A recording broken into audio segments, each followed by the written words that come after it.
Assalamualaikum warahmatullahi wabarakatuh. Syukur Alhamdulillah hari ini kita bisa bertemu kembali pada pertemuan ketiga. Mari kita mulai perkuliahan pada hari ini dengan membaca basmalah. Bismillahirrahmanirrahim. Hari ini kita akan membahas tentang hakikat belajar dan pembelajaran.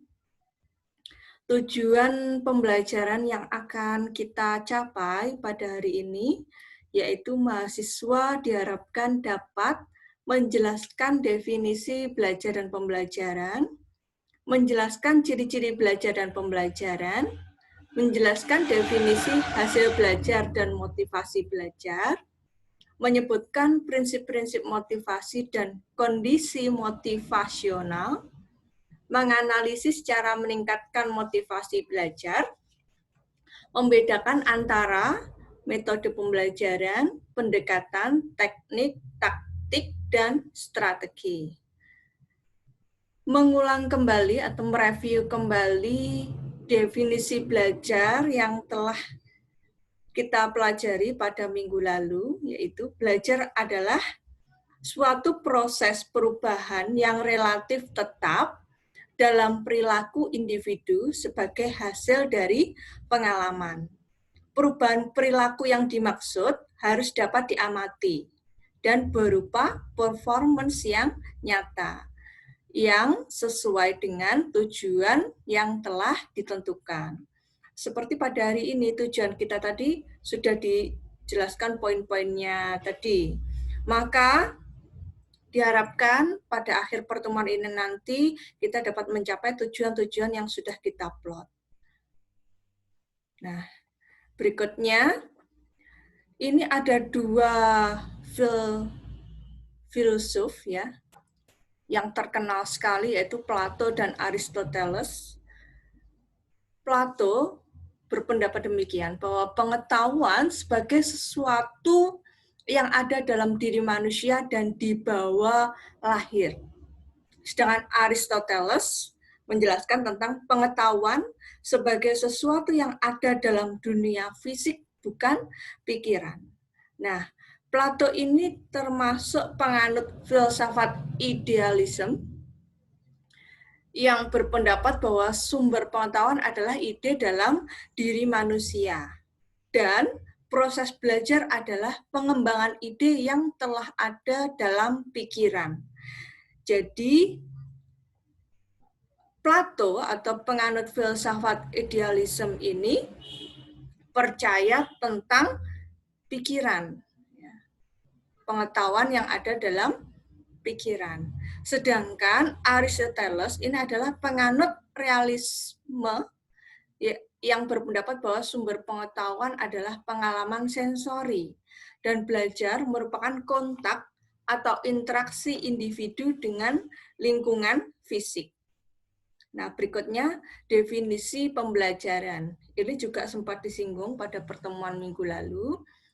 Pendapat dari Gagne, Briggs, dan Weger 1992, pembelajaran adalah serangkaian kegiatan. Jadi diingat, pembelajaran itu adalah serangkaian proses atau serangkaian kegiatan yang dirancang untuk memungkinkan terjadinya proses belajar pada siswa. Nah, istilah pembelajaran ini memuat 3 variabel, yaitu kondisi pembelajaran, metode yang dipakai, dan hasil pembelajaran. Dulu kita sering bingung kapan kita menggunakan pembelajaran, kapan pengajaran. Seharusnya ini tidak perlu diperdebatkan, jadi bisa berjalan secara sinergis. Kalau kita amati dua istilah tersebut, pembelajaran itu berasal dari kata instruction, sedangkan pengajaran berasal dari kata teaching.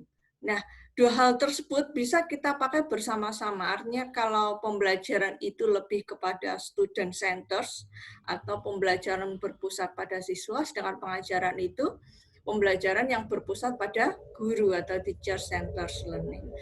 Maka kalau lebih baiknya kita menggunakan proses pembelajaran sesuai dengan kurikulum kita, di mana kita pembelajarannya berpusat pada siswa. Nah, berikut ini adalah hubungan antara pendekatan, model, strategi, metode, teknik, dan taktik. Nah, di sini ada diagram Venn-nya. Jika kita lihat, maka keseluruhan ini merupakan himpunan bagian. Jadi bisa beririsan di sini ya. Semuanya beririsan. Taktik himpunan bagian dari teknik, teknik himpunan bagian dari metode, dan seterusnya sampai yang paling besar adalah pendekatan. Jika kita amati masing-masing istilah ini, pendekatan itu adalah approach yang merupakan titik tolak atau sudut pandang kita terhadap proses pembelajaran. Nah, contohnya apa? Ada dua pendekatan yang kita kenal, yang tadi sudah dibahas, yaitu teacher-centered approach dan student-centered approach, yaitu pendekatan berpusat pada guru, teacher-centered approach, dan pendekatan berpusat pada siswa atau student-centered approach. Untuk selanjutnya, yaitu model. Diingat, kata kunci dari model adalah kerangka konseptual. Maka kalau kita sudah menyebut model, maka harus punya kerangkanya. Nah, di situ model adalah kerangka konseptual yang melukiskan prosedur yang sistematis dalam mengorganisasikan pengalaman belajar untuk mencapai tujuan belajar tertentu dan berfungsi sebagai pedoman bagi para pendidik atau perancang pembelajaran dalam merencanakan aktivitas belajar mengajar yang akan dilaksanakan. Nah, model ini contohnya apa? Kalau dalam kurikulum 2013 yang terkenal ada 4 model, yaitu problem based learning, pembelajaran berbasis masalah, project based learning, pembelajaran berbasis proyek, inquiry learning, dan discovery learning. Itu termasuk model. Maka di dalam model itu juga harus ada sintaksnya atau prosedur sistematis yang ada di dalamnya. Kemudian strategi. Strategi di situ adalah rencana tindakan atau rangkaian kegiatan termasuk penggunaan metode dan pemanfaatan berbagai sumber daya atau kekuatan dalam pembelajaran yang disusun untuk mencapai tujuan pembelajaran. Nah, strategi pembelajaran ini ada banyak macamnya. Misal contohnya apa? Strategi pembelajaran langsung, strategi pembelajaran deduktif, strategi pembelajaran ekspositori, itu misalkan ceramah itu, metode ceramah itu masuk dalam strategi ekspositori. Jadi ini memang saling berkaitan istilah-istilah ini ya, jadi memang beririsan. Kemudian metode. Metode itu adalah suatu upaya untuk mengimplementasikan rencana yang sudah disusun dalam kegiatan nyata agar tujuan yang telah disusun tercapai secara optimal. Jika kita amati antara strategi dan metode tadi, maka metode itu lebih bersifat prosedural ya, sehingga berisi tahapan-tahapan tertentu. Kemudian selanjutnya teknik. Nah, teknik di sini adalah cara yang dilakukan seseorang dalam mengimplementasikan suatu metode. Nah, jadi antara metode dengan teknik, kalau metode tadi lebih bersifat prosedural, berisi tahap-tahap tertentu ya.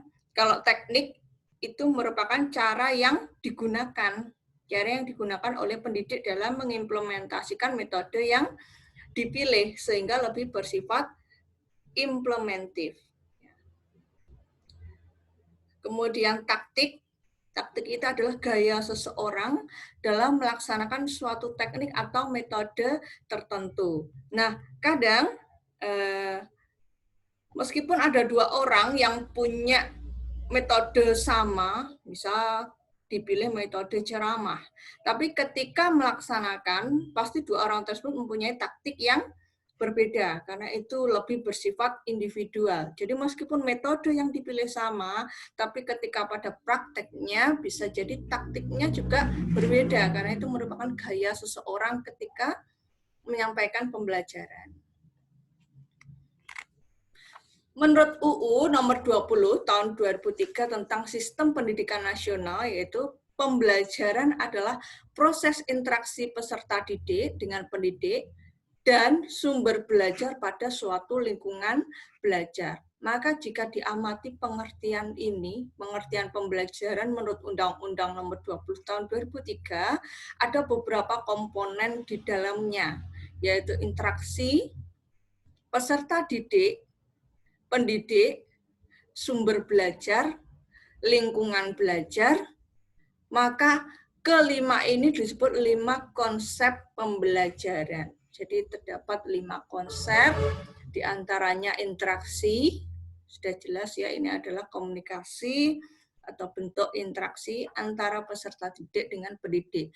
Lalu sumber belajar atau learning resources, itu adalah segala sesuatu yang dapat digunakan dalam proses belajar dan pembelajaran. Jadi bisa berupa sumber belajar tertulis, terekam, tersiar, maupun dalam jaringan seperti kita sekarang ini. Nah, kemudian kalau lingkungan belajar, itu adalah lingkungan yang menjadi latar terjadinya proses belajar, seperti di kelas, sekolah, tempat kursus, dan lain-lain. Selanjutnya, masih pada UU nomor 20 tahun 2003 tentang Sistem Pendidikan Nasional, tujuan pendidikan nasional di situ adalah untuk mengembangkan potensi peserta didik agar menjadi manusia yang beriman dan bertakwa kepada Tuhan Yang Maha Esa, berakhlak mulia, sehat, berilmu, cakap, kreatif, mandiri, dan menjadi warga negara yang demokratis serta bertanggung jawab. Nah, dalam konteks pencapaian tujuan pendidikan nasional, maka konsep belajar harus diletakkan secara substantif psikologis. Dengan kata lain, konsep belajar yang secara konseptual bersifat content free atau bebas isi, maka secara operasional kontekstual menjadi konsep yang berbasis content based atau berbasis isi atau bermuatan. Nah, jika diamati, maka keberagaman itu merupakan konteks di beriman dan bertakwa kepada Tuhan Yang Maha Esa. Nah, bagaimana dengan berakhlak mulia? Itu juga keberagaman. Keberagaman dalam konteks berakhlak mulia. Bagaimana dengan sehat? Nah, dalam konteks sehat itu adalah kesehatan jasmani dan rohani. Nah, berilmu, bagaimana konteks berilmu? Jadi, kita cari masing-masing konteks dari tujuan pendidikan nasional di sini. Kalau berilmu itu melatih siswa untuk jujur secara akademis. Jadi, tidak menyontek, berperilaku jujur, disiplin, mengumpulkan tugas tepat pada waktunya. Nah, kemudian kalau cakap di situ melatih siswa untuk terampil dan cermat dalam melakukan segala hal. Kemudian kalau kreatif, ini berkaitan dengan konteks kebaruan atau novelty. Kemudian mandiri di sini berkaitan dengan ketekunan dan kepercayaan diri. Nah, dengan kepercayaan diri yang tinggi, maka akan membimbing siswa untuk bisa mandiri. Kemudian untuk demokratis dan bertanggung jawab, nah di sini konteks yang dibangun adalah kebangsaan, demokratis, dan patriotisme, sehingga dapat mengembangkan kemampuan peserta didik. Nah, ini kan tujuannya tadi kan mengembangkan potensi peserta didik agar menjadi manusia yang beriman, bertakwa, berakhlak mulia, dan seterusnya di situ ya. Kemudian kita membahas tentang pendidikan formal, non-formal, dan informal. Penjelasan lebih lengkapnya masih di UU nomor 20 tahun 2003. Nah, ini bisa di-download di internet juga. Jadi ini lengkap sekali kita membahas tentang pendidikan. Nah, pendidikan formal di sini adalah jalur pendidikan yang terstruktur dan berjenjang yang terdiri atas pendidikan dasar, pendidikan menengah, dan pendidikan tinggi. Pendidikan dasar itu apa? Berarti SD, RA, SD, MI ya, MI, kemudian SMP, MTS, itu adalah pendidikan dasar. Nah, pendidikan menengahnya berarti SMA, SMK, MA, kemudian dilanjutkan ke pendidikan tinggi. Nah, pendidikan tinggi ini strata 1, strata 2 atau magister ya. S1, S2, diploma, vokasi dan banyak lagi ya di sini ya. Itu adalah pendidikan tinggi. Yang kita tempuh sekarang ini masuk di pendidikan formal. Nah, sedangkan pendidikan non formal adalah jalur pendidikan di luar pendidikan formal yang dapat dilaksanakan secara terstruktur dan berjenjang. Nah, di sini bisa dibaca sendiri ya, pendidikan non formal meliputi pendidikan kecakapan hidup, pendidikan anak usia dini atau PAUD, pendidikan kepemudaan, pendidikan pemberdayaan perempuan, pendidikan keaksaraan, pendidikan keterampilan dan pelatihan kerja, pendidikan kesetaraan atau paket A, B, C itu ya, serta pendidikan lain yang ditujukan untuk mengembangkan kemampuan peserta didik. Nah, di sini ada lembaganya atau satuan pendidikan non formalnya. Bisa berupa lembaga kursus, lembaga pelatihan, kelompok belajar, pusat kegiatan belajar masyarakat, majelis taklim, dan satuan pendidikan yang sejenis. Sedangkan pendidikan informal adalah jalur pendidikan keluarga dan lingkungan. Nah, khusus untuk pendidikan anak usia dini, nah ini bisa diselenggarakan melalui 3 jalur tersebut ya. Bisa melalui jalur pendidikan formal, non formal maupun informal. Pada PAUD jalur pendidikan formal itu akan berbentuk taman kanak-kanak atau TK atau Raudatul Atfal atau RA atau bentuk lain yang sederajat. Sedangkan pendidikan anak usia dini pada jalur pendidikan non formal itu bisa berbentuk kelompok bermain atau KB atau taman penitipan anak TPA. Nah, sedangkan PAUD pada jalur pendidikan informal berbentuk pendidikan keluarga atau pendidikan yang diselenggarakan oleh lingkungan masyarakat. Nah, ini jelas ya, jadi PAUD itu bisa dilakukan atau bisa diselenggarakan melalui 3 jalur ini. Bisa formal, non formal maupun informal.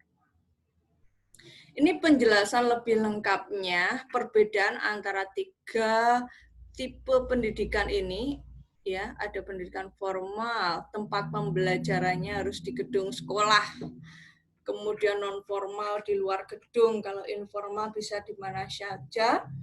Nah, di sini ada penjelasannya, bisa dibaca sendiri, bisa di-download nanti di kelas daring ya. Nah, masuk kepada taksonomi Bloom. Nah, 3 kemampuan berdasarkan taksonomi Bloom, di sini ada kemampuan kognitif atau pengetahuan, kemampuan psikomotor atau keterampilan, dan kemampuan afektif atau sikap. Nah, jika diamati gambar di samping ini, pada tahun 1956, taksonomi Bloom ini lebih kepada noun atau kata benda. Nah, dulu namanya adalah knowledge, pengetahuan, comprehension, pemahaman, penerapan, analisis, sintesis, dan evaluasi. Jadi kata-katanya itu masih berupa noun. Kemudian pada tahun 2001, ada sedikit perpindahan. Jadi bentuk piramida di sini artinya urut. Ya, dari bawah itu mulai dari C1, C2, C3, C4, C5, yang tertinggi adalah C6. C5 sampai C6 itu masuk hot atau high order thinking skill. Nah, kemudian pada level ini harus disusun secara hierarkis atau terurut. Pada tahun 2001, urutan antara evaluasi dengan sintesis dirubah sehingga yang awalnya bentuk noun itu tadi berubah jadi bentuk kata kerja verb. Mulai dari C1-nya adalah mengingat atau remember, kemudian understand, memahami, menerap, menemukan, menganalisis, mengevaluasi, dan mencipta. Nah, ini ya. Jadi urutannya jadi remember, understand, apply, analyze, evaluate, dan create. Nah, jadi ada perbedaan urutan pada C5 dan C6 antara tahun 1956 dengan 2001. Kemudian lanjut ke 4 kondisi motivasional berdasarkan teorinya Keller ya. Yang pertama itu adalah attention atau perhatian. Nah, di sini ada 4 kondisi. Yang pertama adalah perhatian, attention. Perhatian siswa itu akan muncul jika didorong rasa ingin tahu. Nah, maka ini tugas guru untuk memberikan stimulus, dorongan, atau rangsangan selama pembelajaran, sehingga rasa ingin tahu siswa selama belajar di kelas itu terjaga. Nah, kalau rasa ingin tahunya terjaga selama pembelajaran itu berlangsung, maka perhatian siswa juga akan fokus ke pembelajaran yang diajarkan. Nah, kemudian berkaitan dengan materi, ya, kondisi yang kedua yaitu keterkaitan atau relevansi dari materi yang diajarkan. Nah, jika materi yang diajarkan itu siswa sampai menganggap bahwa materi tersebut bermakna, kemudian bermanfaat, maka siswa akan lebih termotivasi bahwa apa yang dipelajari sekarang itu sangat penting. Nah, ini termasuk kondisi kedua ya. Mengkaitkan atau keterkaitan antara motivasi yang dipakai, keterkaitan antara materi yang dipelajari dengan kebutuhan siswa bahwa saya perlu mempelajari ini karena materi ini sangat penting. Kemudian kondisi yang ketiga itu adalah kepercayaan diri atau confidence. Merasa mampu atau kompeten itu merupakan potensi untuk dapat berinteraksi secara positif dengan lingkungan. Motivasi akan meningkat jika kita punya harapan untuk berhasil. Maka kepercayaan diri itu juga penting. Nah, kemudian yang keempat itu adalah kepuasan atau satisfaction. Keberhasilan dalam mencapai suatu tujuan akan menghasilkan kepuasan dan siswa akan termotivasi untuk terus berusaha mencapai tujuan yang serupa. Nah, untuk meningkatkan dan memelihara motivasi siswa, maka pendidik harus memberikan penguatan atau reinforcement. Bisa berupa apa? Pujian, poin, hadiah, pemberian kesempatan. Kadang siswa itu akan merasa senang ketika gurunya itu memberikan kesempatan untuk menjawab soal di depan. Nah, ketika dia berhasil menjawab soal tersebut, nah dia akan merasa puas. Wah, saya ternyata bisa menjawab soal ini. Untuk soal-soal berikutnya dia akan lebih semangat.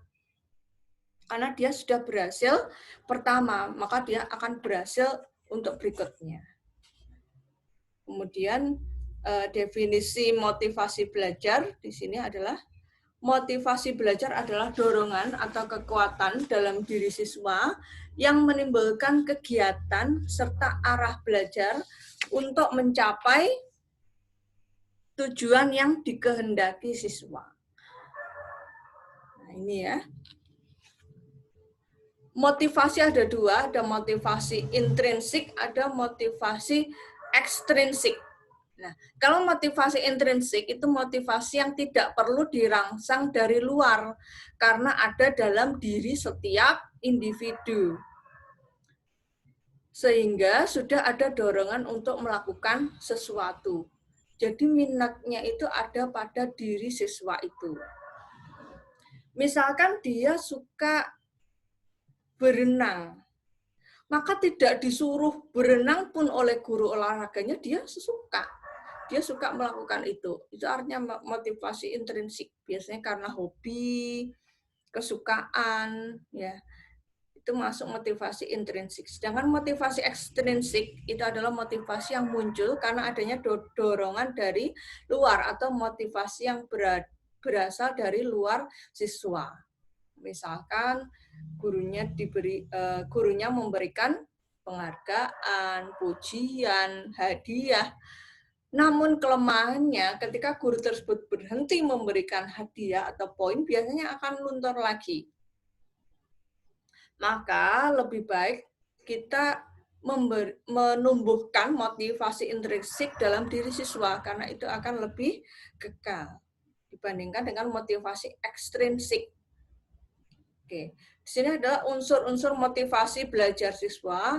Yang pertama adalah cita-cita. Jadi siswa harus punya cita-cita, tetapi juga mengingat kembali kemampuannya seperti apa, kondisi siswa seperti apa.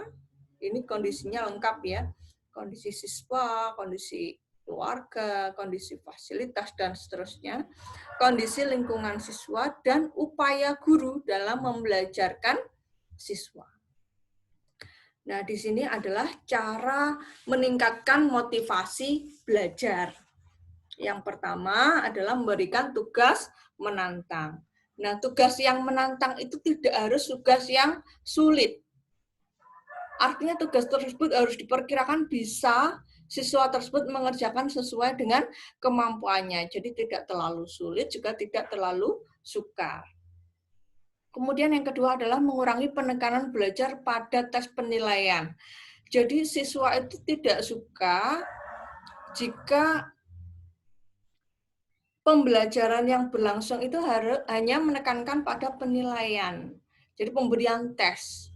Kenapa?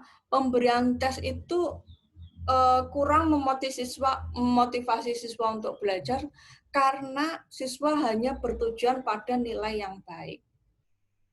Jadi itu motivasinya punya nilai yang baik, mendapatkan nilai yang baik, sehingga pemberian tes itu kurang meningkatkan motivasi belajar siswa.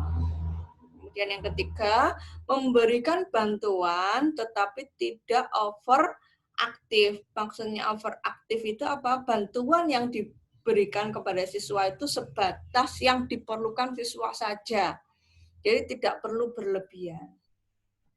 Kemudian mengubah motivasi ekstrinsik menjadi intrinsik seperti tadi. Ya, pemberian hadiah, pujian memang dapat meningkatkan jumlah waktu belajar siswa.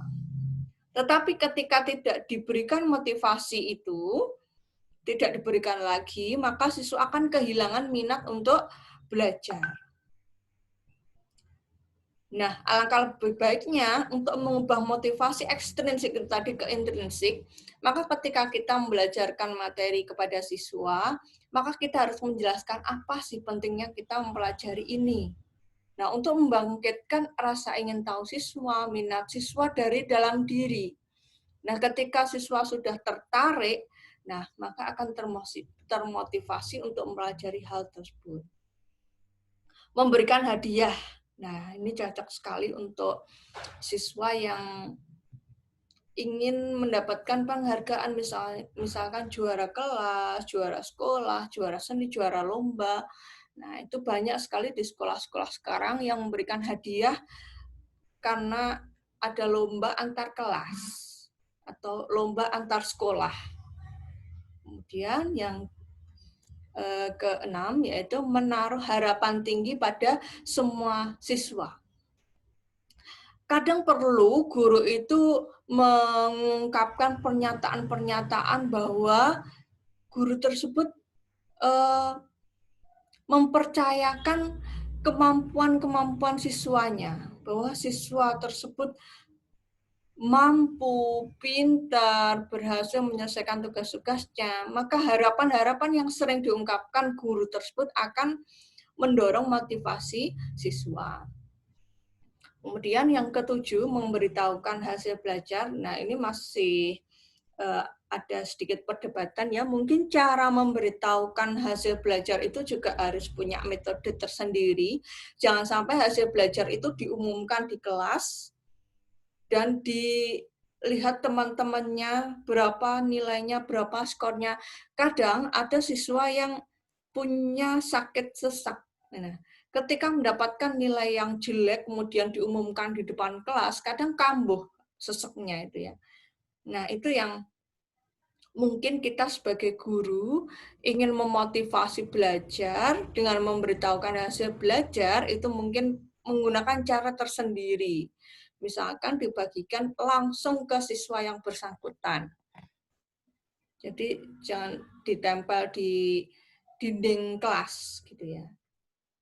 Mempromosikan keberhasilan untuk semua anggota kelas. Jadi guru itu harus merencanakan pembelajaran yang mendorong siswanya berhasil atau berusaha agar semuanya dapat menyelesaikan tugasnya dengan sukses. Kemudian meningkatkan persepsi siswa sebagai kontrol. Nah, minat siswa meningkat jika guru melepaskan sebagian kontrolnya dan memberikan kesempatan untuk ikut mengambil keputusan. Jadi diskusi di kelas itu sangat penting. Jadi kadang kita harus memberi kesempatan siswa untuk berargumen.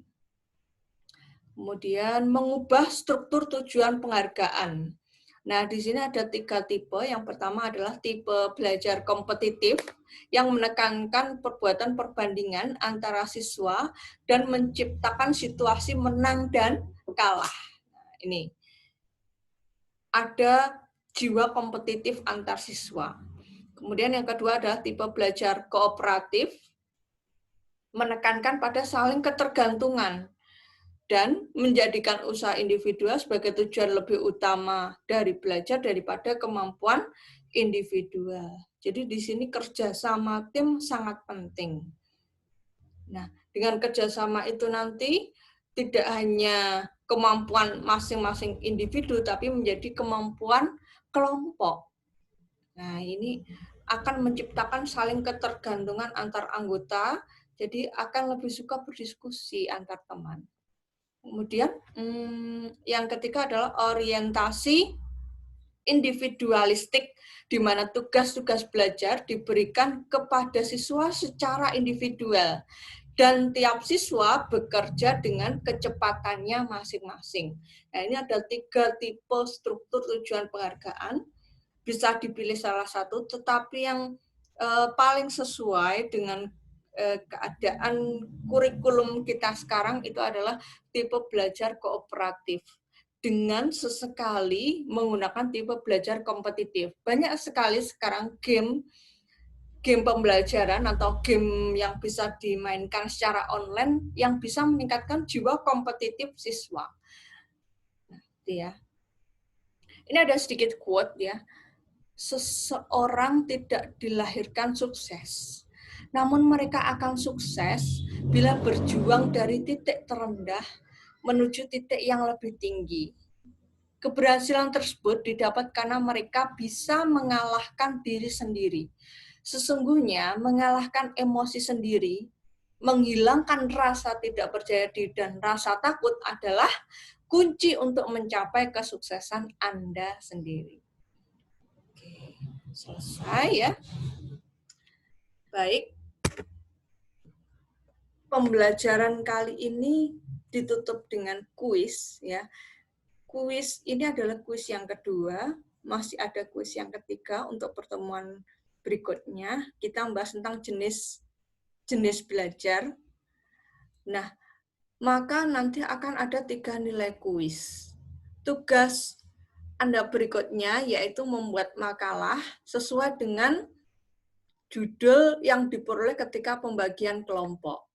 Nah, makalah tersebut kemudian dibuatkan PowerPoint-nya, PPT, atau media pembelajaran apapun yang bisa ditampilkan secara online.